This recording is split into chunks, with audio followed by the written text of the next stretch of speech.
नमस्कार, मैं अक्षरा आर्या और आप देख रहे हैं हिंद भारत। आज हम बात करेंगे आखिर क्या है हकीकत। छत्तीसगढ़ में हाल ही में सुरक्षा बलों और माओवादियों के बीच हुई बड़ी मुठभेड़ कई सवालों को खड़ा कर देती है। क्या इन हमलों में से यह समझा जाना चाहिए कि माओवादी वापस मजबूत हो रहे हैं, या फिर क्या यह दिखता है कि माओवादी अपने आखिरी बचे इलाकों पर कब्जा बरकरार रखने को लेकर बेहद व्याकुल हैं? आखिर क्या है हकीकत? आज हम इसी पर बात करेंगे, तो वीडियो को शुरू से लेकर अंत तक जरूर देखिएगा। छत्तीसगढ़ के बीजापुर में सुरक्षा बलों की माओवादियों के साथ हुई मुठभेड़ की घटना में नक्सली नेता मारवी हिडमा का नाम खास तौर पर चर्चा में रहा। 3 अप्रैल को सुरक्षा बल पीपुल्स लिबरेशन गुरिल्ला आर्मी की बटालियन नंबर 1 में कमांडर मारवी हिडमा को ही पकड़ने निकले। पुलिस को यह जानकारी मिली थी कि हिडमा और उसके साथी इस इलाके में मौजूद हैं, लेकिन मौके पर नक्सलियों ने जवानों पर हमला बोल दिया और इस मुठभेड़ में 22 जवानों की मौत हो गई। 40 साल के इस माओवादी विद्रोही नेता को पिछले 1 दशक में कई मौतों के लिए जिम्मेदार बताया जाता है। मारवी हिडमा को जानने वाले और उससे मिलने वाले लोग अक्सर इस बात से हैरान हो जाते हैं कि अकेले हिडमा एक साथ कई रणनीतियां कैसे बना सकता है। बीजापुर में माओवादियों के साथ मुठभेड़ में सुरक्षा बलों के 22 जवानों की मौत के बाद बीजापुर से लेकर रायपुर तक हवा में तरह तरह के सवाल तैर रहे हैं।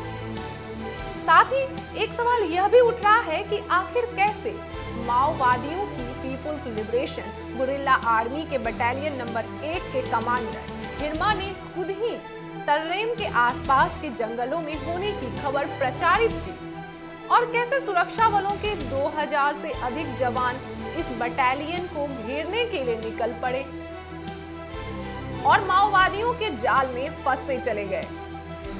सवाल उठ रहे हैं कि क्या यह रणनीतिक चूक थी या इसे खुफिया तंत्र की असफलता माना जाना चाहिए। क्या जवानों में आपसी तालमेल की कमी थी, जिसके कारण अत्याधुनिक हथियारों से लैस 2000 जवान कुछ 100 माओवादियों का मुकाबला नहीं कर पाए। क्या जवानों में क्रॉस फायरिंग भी हुई?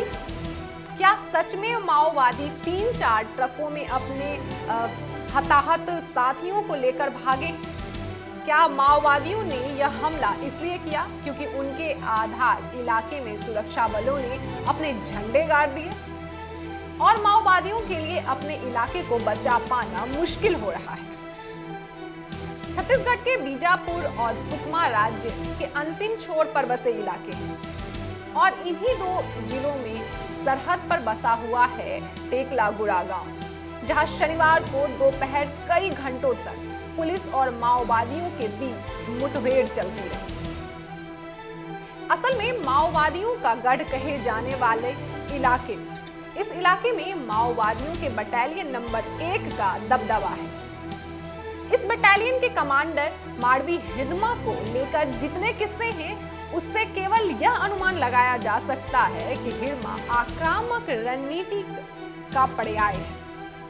शनिवार को जो मुठभेड़ हुई वह हिडमा के गांव पुरवर्ती के पास 90 के दशक में माओवादी संगठन में जुड़े मारवी हिडमा उर्फ संतोष उर्फ इंदमूल उर्फ पेड़ियाम भीमा उर्फ मनीष के बारे में कहा जाता है कि 2010 में ताड़मेटला के 76 जवानों की हत्या के बाद उसे संगठन के महत्वपूर्ण जिम्मेदारी दी गई। इसके बाद झीरम घाटी का मास्टरमाइंड भी इसी हिडमा को बताया गया। इस पर 35 लाख रुपए का इनाम है। हालांकि 2010 से अब तक कम से कम 3 अवसरों पर हिडमा के मारे जाने की खबर आई है। पुलिस के अधिकारियों का कहना है कि हिडमा अब व्यक्ति नहीं है, पदनाम की तरह हो गया है, जैसा कि माओवादी संगठन में होता है। बहरहाल पुलिस को जब पता चला कि हिडमा और उसकी पूरी टीम इस इलाके में मौजूद है, तो उसूर, पामेर, तर्रेम, मिनपा, नरसापुरम कैंप के एसटीएफ, सीआरपीएफ, डीआरजी और कोबरा बटालियन के लगभग 2000 जवानों को लेकर इस ऑपरेशन हिडमा में लगाया गया। सुरक्षा बलों के जवानों ने हिरमा और उसके साथियों की तलाश में अलीगुडमा, टेकलापुरम इस इलाके में दस्तक दी, लेकिन माओवादियों का कहीं पता नहीं चल पाया। इस मुठभेड़ में शामिल एक जवान ने भी बताया कि पहली बार फोर्स माओवादियों की मांद में घुसी। उसके बाद बीजापुर के बासागुडा रोड पर जगरगुंडा तारेम का रास्ता राज्य बनाने से पहले से बंद है। हमने वही रास्ता चुना था और लौटने में सिलगेर के पास हम पर हमला कर दिया गया। आरंभिक तौर पर जो जानकारी मिली है उससे के अनुसार एक दिन पहले ही माओवादियों ने आसपास के जंगलों में अपनी पोजीशन बना ली और पूरे गांव को खाली करवा दिया। इसके बाद ऑपरेशन से लौट रही आखिरी टीम को निशाना भी बनाया।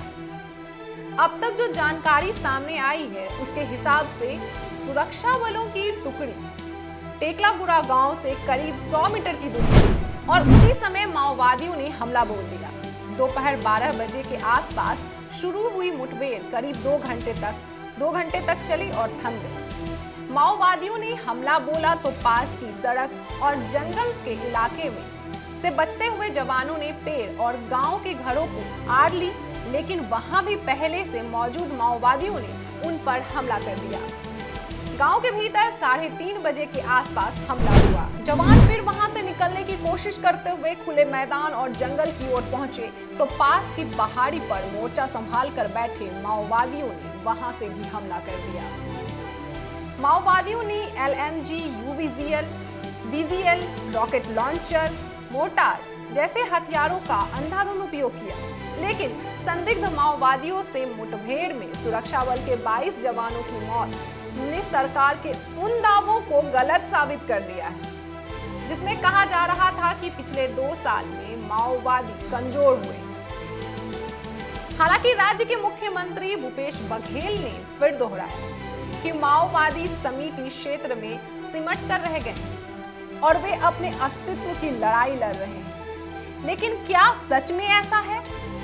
26 मार्च को बीजापुर में माओवादियों ने जिला पंचायत के सदस्य बुधराम कश्यप की हत्या कर दी। 25 मार्च को माओवादियों ने कोंडा गांव के जिले में सड़क निर्माण में लगी 1 दर्जन से अधिक गाड़ियों को आग लगा दी।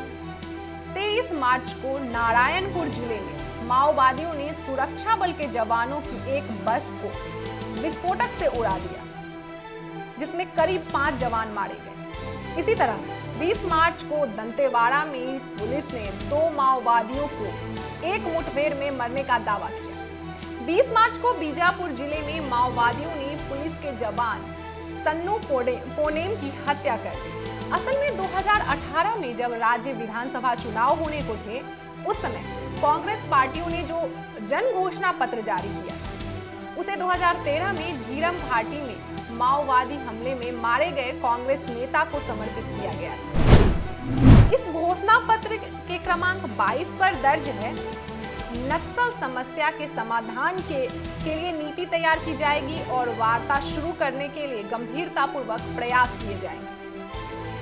प्रत्येक नक्सल प्रभावित पंचायत को सामुदायिक विकास कार्यों के लिए 1 करोड़ रुपए दिए जाएंगे, जिससे कि विकास के माध्यम से उन्हें मुख्य धारा से जोड़ा जा सके। आखिर क्या है हकीकत? सवाल कई हैं और जवाब की तलाश अब भी जारी है। आप हमें कमेंट बॉक्स में बताएं कि छत्तीसगढ़ के सुरक्षा बलों की माओवादियों के साथ हुई मुठभेड़ की घटना के बारे में आपके क्या विचार हैं? और इसी के साथ मुझे दीजिए इजाजत। देखते रहिए हिंद भारत। हिंद भारत, आपकी अपनी आवाज।